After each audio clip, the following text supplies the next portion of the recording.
Hello, మీరు మీ పిల్లని నీడలో ఉంచితే సన్ ప్రొటెక్షన్ అవసరం లేదనుకుంటున్నారా? అలాగే అనుకుంటామండి మనం. అయితే మనం పెద్ద రిస్క్ తీసుకుంటున్నాం. చాలామంది పేరెంట్స్ అనుకునే పెద్ద అపోహే ఇదండి. మేము నీడలోనే ఉన్నాం కదా, మా పిల్లలకి సన్ స్క్రీన్ ఎందుకు అవసరమా అని. కానీ అసలు నిజం వేరేలా ఉంది. నిజం ఏంటంటే సూర్యకిరణాలు నేల, గోడలు లేదా ఇసుక మీద పడి రిఫ్లెక్ట్ అవుతాయి కదండి.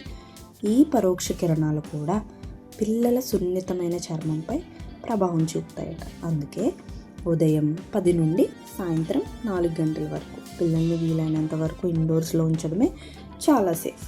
మరి మన పిల్లల్ని ఎలా కాపాడుకోవాలి? అవునండి, ఒక్కొక్కసారి బయటకు వెళ్ళక తప్పదు.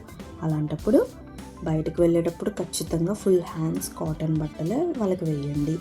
వెడల్పాటి హ్యాట్ మరియు సన్ గ్లాసెస్ వాడండి. ముఖ్యంగా మంచి మినరల్ సన్ స్క్రీన్ రాయండి. నేను మీకు కొన్ని ప్రోడక్ట్స్ అయితే సజెస్ట్ చేస్తాను, అలాగే డిస్క్రిప్షన్లో లింక్స్ ప్రొవైడ్ చేస్తాను. ఖచ్చితంగా ఆన్లైన్లో ఆర్డర్ చేసుకోండి, లేదంటే స్టోర్స్లో కొనుక్కోండి. మీరు పిల్లల కోసం మామాయత్ బేబీ సన్ స్క్రీన్ లేదా సబామెడ్ లేదా సన్స్కోప్ కిట్స్ ఇలాంటి సేఫ్ న్యాచురల్ ప్రొడక్ట్స్ చాలా ఉన్నాయి. కానీ గుర్తుంచుకోండి, ఏ ప్రోడక్ట్ అయినా వాడే ముందు ఖచ్చితంగా ప్యాచ్ టెస్ట్ అయితే చేయడం మర్చిపోకండి.